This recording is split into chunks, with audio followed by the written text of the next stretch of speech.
want to say monologue, you can still say a soliloquy, where we see Mr. M having a monologue, but however now the events have drastically changed, and they were leading incidents, if not leading or supporting evidence, or leading incident that led to the main event that is happening, that which of course is the boycotting of classes.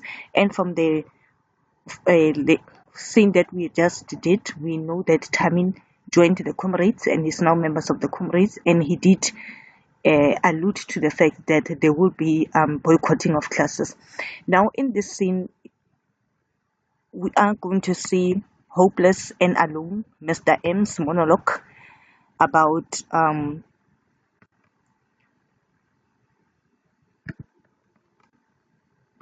right, let us go through it.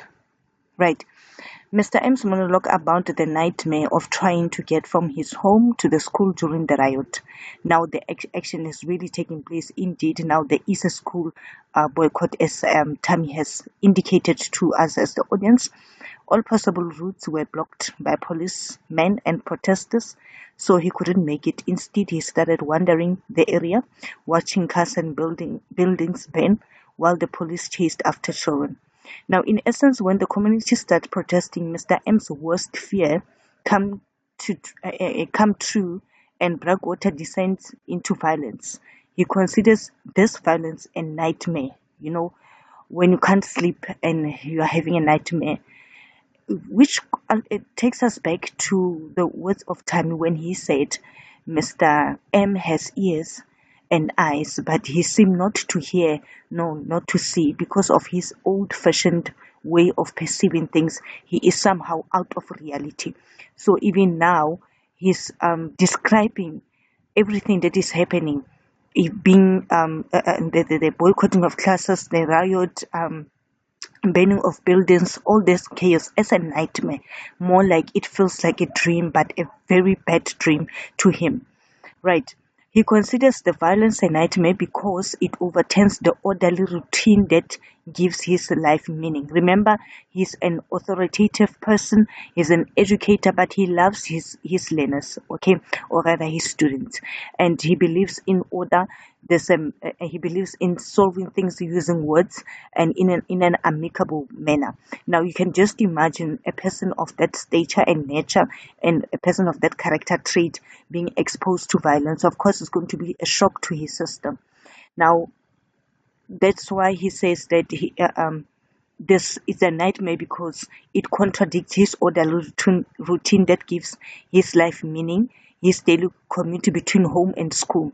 This violence shows that he has not been able to convince his community that education and persuasion with, of course, using words, are the best ways to improve society. Um,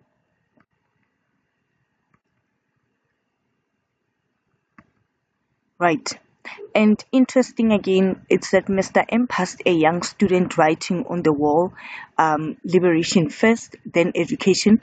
But that young boy asked Mr. M to check the spelling, which is quite ironic. And this is not the first time I believe we come across this figurative device, irony, where what is said contradicts what is happening.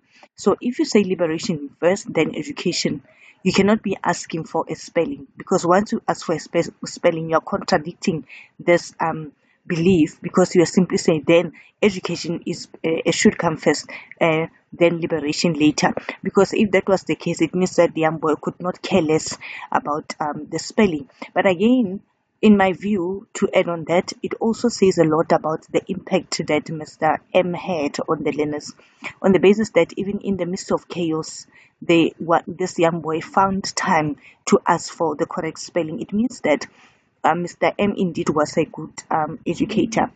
Now, the student even asked Mr. M if he spelled the words correctly. Mr. M saw children packed into a police van. They called out to him and asked him to contact their parents. You know, some were yelling at him to say, "Teacher, teacher, tell our parents that we are being held by the police." Mr. M tried to close his eyes and forget what he was seeing, but he couldn't.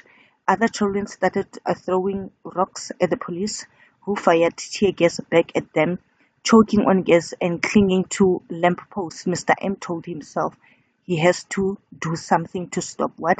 To stop the madness. And to quote, and then I gave up and just wandered around aimlessly, helplessly, watching my world go mad and set itself on fire. Do something, stop the madness. Liberation first, then education later. Is the spelling right, Mr. M? And then I've already said that it's an iron. So this was a very short scene that gave us or detailed how Mr. M reacted to the chaos of the boycotting and the riots in Brakuta, and then his reaction also and his formidable spirit to continue finding a way to get to school really showed that Mr. M was really determined to continue to dive or he made a vow with the principle of that education indeed should come first and things should be solved amicably, because he is even brave enough to say that he needs to stop the madness. Now we need to see in Act 3 and Act 4 how everything now is going to end up and how Mr. M really succeed in convincing people who are already activate who are already in action who are already boycotting classes. And it also shows that Mr. M doesn't necessarily change, because the same principles that we came across or we saw him upholding to, he still has the same principle, that which is to believe in solving things amicably using education and so forth. That is why even in the midst of chaos he still wants to find a way to go to school. Thank you.